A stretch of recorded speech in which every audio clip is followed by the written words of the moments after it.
Chapter 1. Mrs. Whatsit. It was a dark and stormy night. In her attic bedroom, Margaret Murray, wrapped in an old patchwork quilt, sat on the foot of her bed and watched the trees tossing in the frenzied lashing of the wind. Behind the trees, clouds scudded frantically across the sky. Every few moments, the moon ripped through them, creating wraith-like shadows that raced along the ground. The house shook. Wrapped in her quilt, Meg shook. She wasn't usually afraid of weather. It's not just the weather, she thought. It's the weather on top of everything else. On top of me.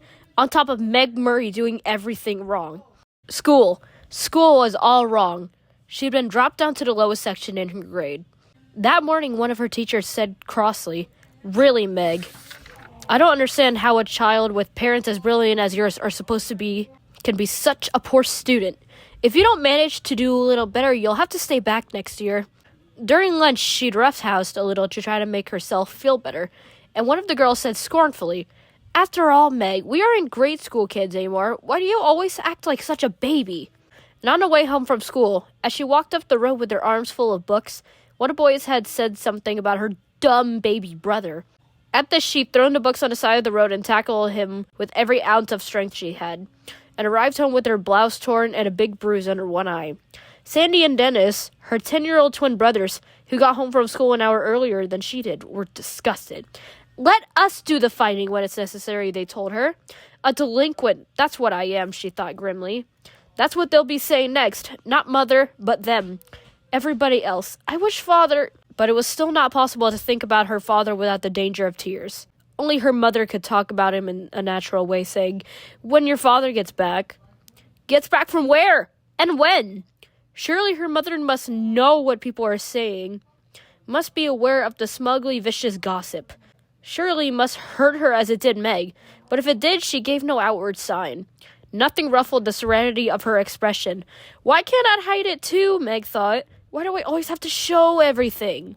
The window rattled madly in the wind, and she pulled the quilt close about her, curled up on one of her pillows. A gray fluff of kitten yawned, showing its pink tongue, tucked its head under again, and went back to sleep. Everybody was asleep. Everybody except Meg. Even Charles Wallace, the dumb baby brother, who had an uncanny way of knowing when she was awake and unhappy, and who would come, so many nights, tiptoeing up the attic stairs to her. Even Charles Wallace was asleep. How could they sleep? All day on the radio there had been hurricane warnings. How could they leave her up in the attic in the rickety brass bed, knowing that the roof might be blown right off the house and she tossed out into the wild night sky to land who knows where? Her shivering grew uncontrollable. "You asked to have the attic bedroom," she told herself savagely. "Mother let you have it because you're the oldest. It's a privilege, not a punishment."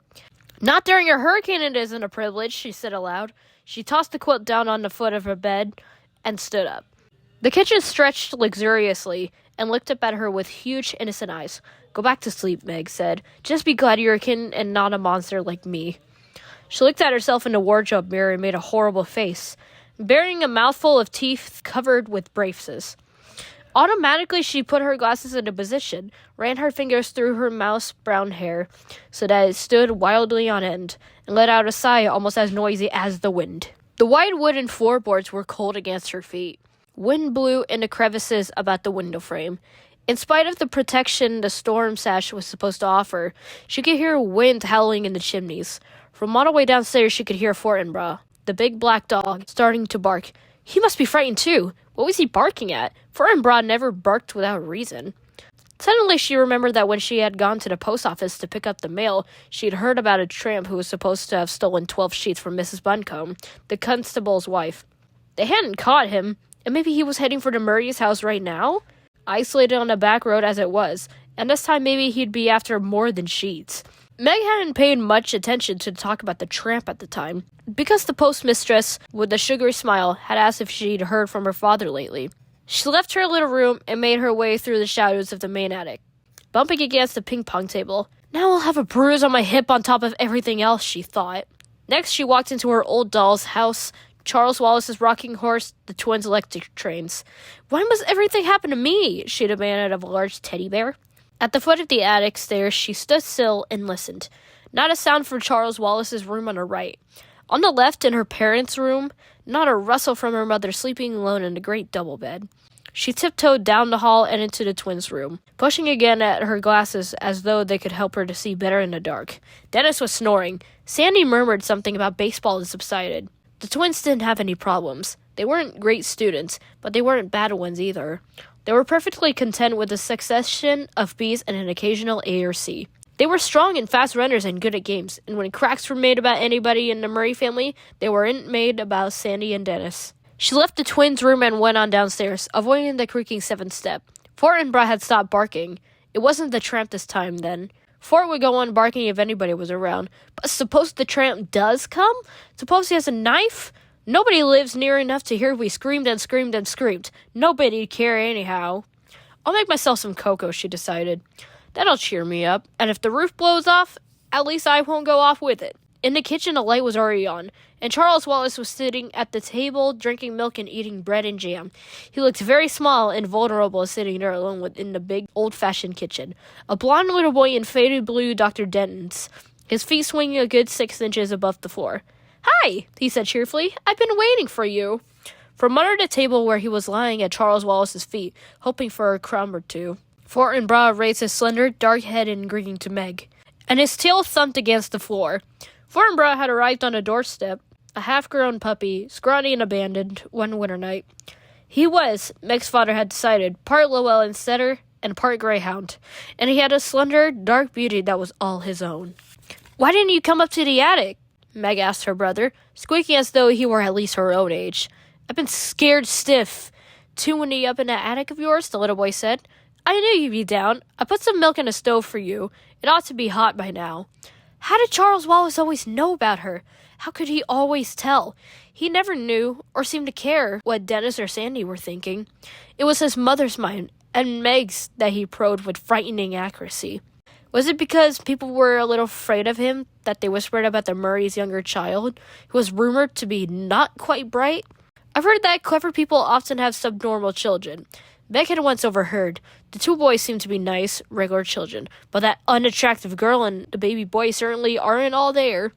It was true that Charles Wallace seldom spoke when anybody was around, so that many people thought he'd never learn to talk, and it was true that he hadn't talked at all until he was almost 4. Meg would turn white with fury when people looked at him and chuckled, shaking their heads sadly. "Don't worry about Charles Wallace, Meg," her father had once told her. Meg remembered it very clearly because it was shortly before he went away. "There's nothing the matter with his mind. He just does things his own way and in his own time. I don't want him to grow up to be dumb like me," Meg had said.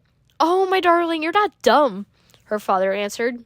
"You're like Charles Wallace. Your development has to go at its own pace. It just doesn't happen to be the usual pace." "How do you know?" Meg had demanded. "How do you know I'm not dumb? Isn't it just because you love me?" "I love you, but that's not what tells me. Mother and I have given you a number of tests, you know." Yes, that was true. Meg had realized that some of the games her parents played with her were tests of some kind, and that there had been more for her and Charles Wallace than for the twins. "IQ tests, you mean?" "Yes, some of them." "Is my IQ okay?" "More than okay." "What is it?" "That I'm not going to tell you, but it assures me that both you and Charles Wallace would be able to do pretty much whatever you like when you grow up yourselves. You just wait till Charles Wallace starts to talk. You'll see." How right he had been about that, though he himself had left before Charles Wallace began to speak. With none of the usual baby preliminaries, using entire sentences, how proud he would have been. "You better check the milk," Charles Wallace said to Meg now, his diction clearer and cleaner than that of most 5-year-olds. "You know you don't like it when it gets a skin on top. You put in more than twice enough milk." Meg peered into the saucepan. Charles Wallace nodded serenely. "I thought Mother might like some." "I might like what?" a voice said, and it was their mother standing in the doorway. "Cocoa," Charles Wallace said. "Would you like a liverwurst and cream cheese sandwich? I'll be happy to make you one." "That would be lovely," Mrs. Murray said, "but I can make it myself if you're busy." "No trouble at all." Charles Wallace slid down from his chair and trotted over to the refrigerator, his pajamaed feet padding softly as a kitten's. "How about you, Meg?" he asked. "Sandwich?" "Yes, please," she said, "but not liverwurst. Do you have any tomatoes?" Charles Wallace peered into the crisper. "One. All right if I use it on Meg, Mother?" "To what better use could it be put?" Mrs. Murray smiled. "But not so loud, please, Charles. That is, unless you want the twins downstairs, too." Let's be exclusive, Charles Wallace said. That's my new word for the day. Impressive, isn't it? Prodigious, Mrs. Murray said. Meg, come let me look at the bruise. Meg knelt at her mother's feet. The warmth and light of the kitchen had relaxed her so that her attic fears were gone. The cocoa steamed fragrantly in the saucepan. Geraniums bloomed on the windowsills, and there was a bouquet of tiny yellow chrysanthemums in the center of the table. Their curtains, red with the blue and green geometrical pattern, were drawn and seemed to reflect their cheerfulness throughout the room. The furnace purred like a great sleepy animal. The lights glowed with steady radiance. Outside, alone in the dark, the wind still battered against the house. But the angry power that had frightened Meg while she was alone in the attic was subdued by the familiar comfort of the kitchen. Underneath Mrs. Murray's chair, Fortinbras let out a contented sigh. Mrs. Murray gently touched Meg's bruised cheek. Meg looked up at her mother, half in loving admiration, half in sullen resentment. It was not an advantage to have a mother who was a scientist and a beauty as well. Mrs. Murray's flaming red hair, creamy skin, and violet eyes with long dark lashes seemed even more spectacular in comparison with Meg's outrageous plainness. Meg's hair had been passable as long as she wore it tidily in braids. When she went into high school, it was cut, and now she and her mother struggled with putting it up. But one side would come out curly and the other straight, so that she looked even plainer than before. You don't know the meaning of moderation, do you, my darling? Mrs. Murray asked. A happy medium is something I wonder if you'll ever learn. That's a nasty bruise the Henderson boy gave you. By the way, shortly after you got to bed, his mother called up to complain about how badly you'd hurt him. I told her that since he's a year older and at least 25 pounds heavier than you are, I thought I was the one who had to be doing the complaining, but she seemed to think it was all your fault. I suppose that depends on how you look at it, Meg said. Usually, no matter what happens, people think it's my fault, even if I have nothing to do with it at all. But I'm sorry I tried to fight him. It's just been an awful week, and I'm full of bad feeling. Mrs. Murray stroked Meg's shaggy head. Do you know why? I hate being an oddball, Meg said. It's hard on Sandy and Dennis, too. I don't know if they're really like everybody else, or if they're just able to pretend they are. I try to pretend, but it isn't any help. You're much too straightforward to be able to pretend to be what you aren't, Mrs. Murray said. I'm sorry, Meglet. Maybe if Father were here, he could help you. But I don't think I can do anything till you've managed to plow through some more time. Then things will be easier for you. But that isn't much help right now, is it? Maybe if I weren't so repulsive looking. Maybe if I were pretty like you. Mother's not a bit pretty. She's beautiful, Charles Wallace announced, slicing liverwurst. Therefore, I bet she was awful at your age. How right you are, Mrs. Murray said. Just give yourself time, Meg. Lettuce on your sandwich, Mother? Charles Wallace asked. No, thanks. He cut the sandwich into sections, put it on a plate, and set it in front of his mother. Yours will be along in just a minute, Meg. I think I'll talk to Mrs. Whatsit about you. Who's Mrs. Whatsit? Meg asked. I think I want to be exclusive about her for a while, Charles Wallace said. Onion salt? Yes, please. What's Mrs. Whatsit stand for? Mrs. Murray asked. That's her name, Charles Wallace answered. You know the old shingled house back in the woods that the kids won't go near because they say it's haunted? That's where they live. They? Mrs. Whatsit and her two friends. I was out in Fortinbras a couple of days ago. You and the twins were at school, Meg. We like to walk in the woods, and suddenly he took off after a squirrel, and I took off after him, and we ended up by the haunted house. So I met them by accident, as you might say. But nobody lives there, Meg said. Mrs. Whatsit and her friends do. They're very enjoyable. Why didn't you tell me about it before? Mrs. Murray asked. And you know you're not supposed to go off our property without our permission, Charles. I know, Charles said. That's one reason I didn't tell you. I just rushed off after Fortinbras without thinking. And then I decided, well, I'd better save them for an emergency anyhow. A fresh gust of wind took the house and shook it, and suddenly the rain began to lash against the windows. I don't think I like this wind, Meg said nervously. We'll lose some shingles off the roof, that's certain, Mrs. Murray said. But this house has stood for almost 200 years, and I think it will last a little longer, Meg. There's been many a high wind up on this hill. But this is a hurricane, Meg wailed. The radio kept saying it was a hurricane. It's October, Mrs. Murray told her. There's been storms in October before. As Charles Wallace gave Meg her sandwich, Fortinbras came out from under the table. He gave a long, low growl, and they could see the dark fur slowly rising on his back. Meg felt her own skin prickle. What's wrong? She asked anxiously. Fortinbras stared at the door that opened into Mrs. Murray's laboratory, which was in the old stone dairy right off the kitchen. Beyond the lab, a pantry led outdoors. Though Mrs. Murray had done her best to train the family to come into the house through the garage door or the front door and not through her lab. But it was the lab door and not the garage door toward which Fortinbras was growling. "You didn't leave any nasty-smelling chemicals cooking over a Bunsen burner, did you, Mother?" Charles Wallace asked. Mrs. Murray stood up. "No, but I think I'd better go see what's upsetting Fort anyhow." "It's the tramp! I'm sure it's the tramp," Meg said nervously. "What tramp?" Charles Wallace asked. "They were saying at the post office this afternoon that a tramp stole all Mrs. Buncombe's sheets." "We'd better sit on the pillowcases then," Mrs. Murray said lightly. "I don't think even a tramp would be out on a night like this, Meg." "But that's probably why he is out," Meg wailed, "trying to find a place not to be out." "In which case I'll offer him the barn until morning," Mrs. Murray went briskly to the door. "I'll go with you," Meg's voice was shrill. "No, Meg, you stay with Charles and eat your sandwich." "Eat!" Meg exclaimed as Mrs. Murray went out through the lab. "How does she expect me to eat?" "Mother can take care of herself," Charles said. Physically, that is. But he sat in his father's chair at the table and his legs kicked at the rungs. And Charles Wallace, unlike most children, had the ability to sit still. After a few moments that seemed like forever to Meg, Mrs. Murray came back in, holding the door open for, was it the tramp? It seemed small for Meg's idea of a tramp.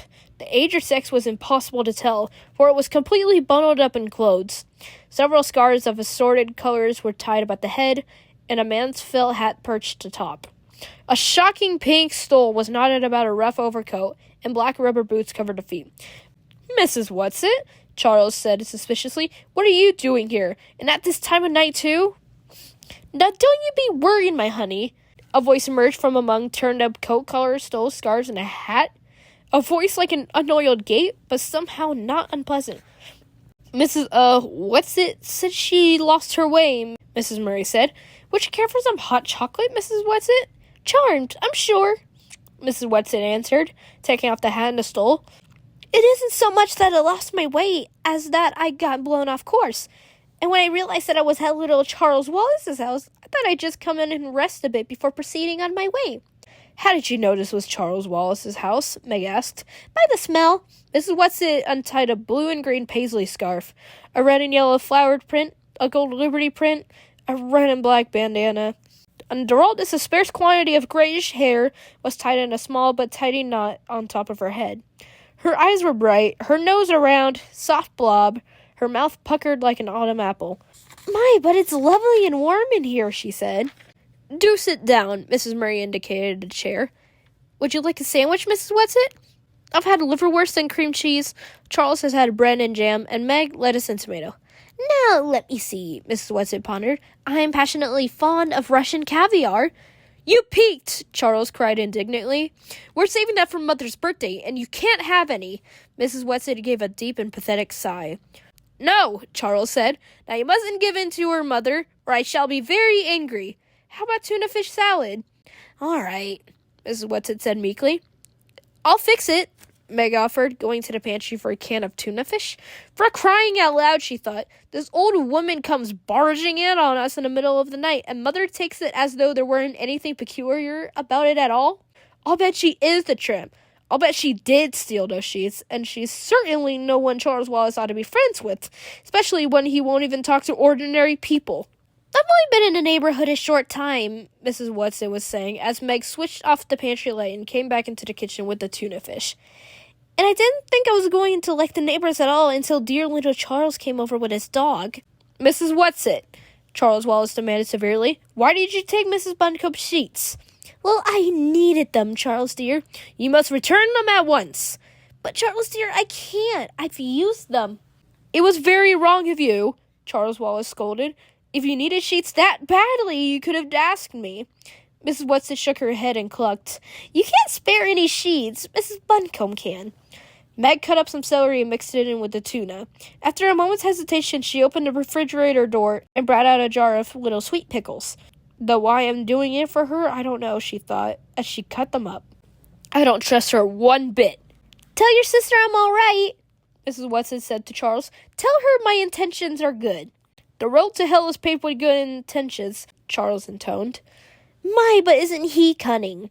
Mrs. Whatsit beamed at him fondly. "It's lucky he has someone to understand him." "But I'm afraid he doesn't," Mrs. Murray said. "None of us is quite up to Charles." "But But at least you aren't trying to squash him down. Mrs. Whatsit nodded her head vigorously. You're letting him be himself. Here is your sandwich, Meg said, bringing it to Mrs. Whatsit. Do you mind if I take off my boots before I eat? Mrs. Whatsit asked, picking up the sandwich nevertheless. Listen. She moved her feet up and down in her boots, and they could hear water squashing.